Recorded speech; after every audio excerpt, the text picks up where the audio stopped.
Hello, my name is Mr. Ballard. You can call me Jacob if you'd like, whichever you prefer. I'm here to interview you, Mr. JP, on how the Hurricane Okeechobe, hurricane affected you in 1928. And I'd just like to get your perspective on like how the hurricane functioned in multiple aspects. Just starting off, just that. Uh, My name is Mr. JP, and yeah, I just want to tell you a few things about the hurricane and how it affected my life and just how it affected my family's life and my community's life. It was not something pleasant. It hurts even thinking about it. I'm sorry to hear that. Just take your time and just tell me how, whenever you're ready, how it affected your community and just your everyday living. Like, how did the hurricane affect that? Well, it hit harder and faster than anyone ever expected. Like in just 2 to 3 days, it went from Category 2 to Category 5. And it was just, most of us hadn't seen a storm that powerful before, not then, not even now. Like the wind tore through everything. The death toll, they said, was somewhere between 1,800 to 2,500 people, maybe even 3,000. And the land was gone, people were gone. It was just like the world itself had been swept away.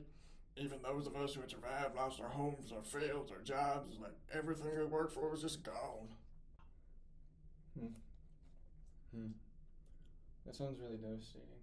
I'm sorry you had to go through that. And through that, do you think that there was any symbolic weight or philosophical meaning? Like, do you think like anything of survival or powerlessness and meaning in life could be brought from this? Like, how do you cope with all of this? Like, what do you tell yourself that made you get through all this? Just on that topic, like I know what it means to live through something like that. I saw the destruction, not just the buildings and the crops, but the lives of the black folk who had so little to begin with. Like the aftermath of the hurricane hit us hardest. We couldn't work, our fields, our job sites, everything was just washed away. Like I feel like it just made poverty and discrimination so much worse for people. Like it just wasn't about surviving the storm. It was surviving a world that didn't care if you did. The land was gone, and with it, our way of life. That is just awful. Like, through that, do you think that like that could make people lose faith in God and like would would you be able to get endurance or about like facing something you can't control from that? Like how did you come to terms with that and what did you almost tell yourself throughout all these experiences or through this experience? Well, that one kind of hits hard. Some folks must have said that God turned his face away. Others said it was just him testing us and showing us we weren't in control. Maybe both are true. But what I know is people kept going, even when everything told them not to. Help me understand what it's like when the storm finally hit. Like act like I'm right there and give me a first person point of view. Like what was that like since you were there? Well, for one, terrifying, like 160-mile-per-hour winds. I saw roofs fly off, doors rip clean from their hinges, children pulled from their parents' arms. You couldn't hear anything but the wind and the sound of things breaking apart.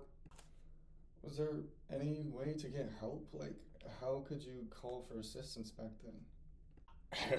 Not really, like, communication was near impossible. We didn't have phones like folks do now. Letters took too long, they were slow and unpredictable and unreliable. So when it hit, we were alone. Nobody could come. We just had to wait and pray. I've heard that like the body count was difficult to determine, and do you know why that was? Because of the way the bodies were treated. Like, that's the truth. So many were washed away to the Everglades. Others were just thrown into mass burial sites and stacked together with no names, no markers. It was heartbreaking, disrespectful. That's why it's so hard to really know how many died. Wow. Like how about after the storm passed? Like what was the aftermath? It was devastating. The next generation spent their lives just trying to rebuild, trying to survive on what little was left. Cleaning up was miserable. You couldn't walk a mile without seeing wreckage or a grave. It took years before things even looked half normal again. We had nothing to start with, and the storm took even that. fields were gone, job sites were gone, and because of who we were, help didn't come our way. Discrimination made everything worse. It just pushed us into poverty and made recovery almost impossible. Was there anything about a militia and like how that involved in the cleanup? The militia, they treated us like dogs. They didn't care about us. They just threw us in to clean up and they shot us if we didn't do it right. It felt like our suffering didn't matter at all. I'm so sorry. I really am. Um, like, I know that's very tragic, and like, I'm just saying this because like we still remember. Because I'm pretty sure there's a memorial in Florida, isn't that right? Yeah, there is. On like Tamarind Avenue and 25th Street, West Palm Beach. It's where like 650 people were buried. And there's a marker now of a reminder of what happened, all the lives lost. So we remember it, and it doesn't get buried again like those bodies once were.